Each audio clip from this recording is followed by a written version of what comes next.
Thank you, Dean Schrader.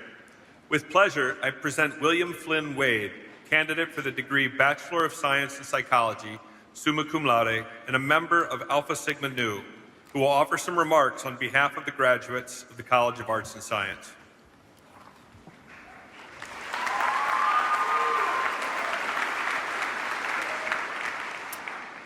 Greetings, President Reed, to my family, Mom, Papa, Connor, Quinn, Maggie, and of course, the class of 2026, congratulations.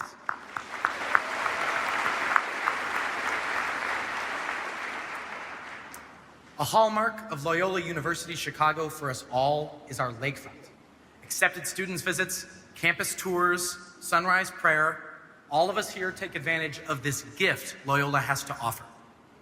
It's something you can't get at any of those second-class schools to the north or to the south. But truth be told, I can't stand the lake. Hear me out. Don't laugh.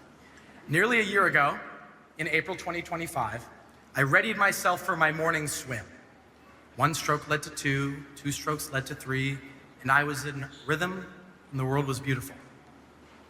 However, after a moment and feeling off in rhythm, I looked up.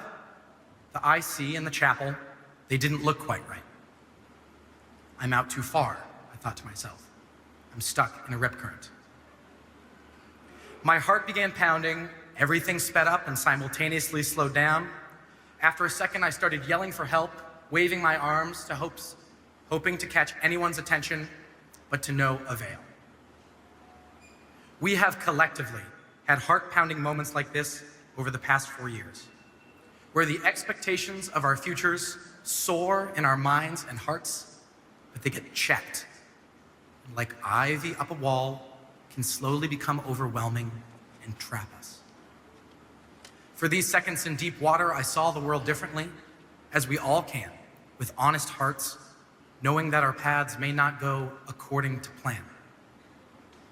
I know I'm not the only one in this room that's felt this way.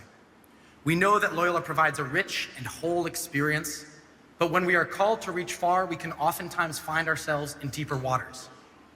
There are partly cloudy days when you're frustrated with the chem department, or there's a long line at the O, or you're just tired of repeating the same 4 zeros of the ID number every single time to every single person. Then there are the downpours, being waitlisted for a school, the financial aid struggle. For me, my family separating during these restless years of college. For all of us, the loss of a friend and classmate, Sheridan. So there I was, 300 yards from shore and treading water. And what came to mind were some simple words from our late sister Jean. Reflect and discern well, she would say.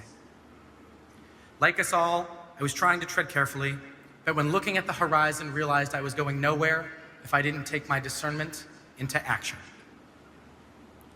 I felt the breeze of that cool April morning, and I put my lesson from Loyola into practice.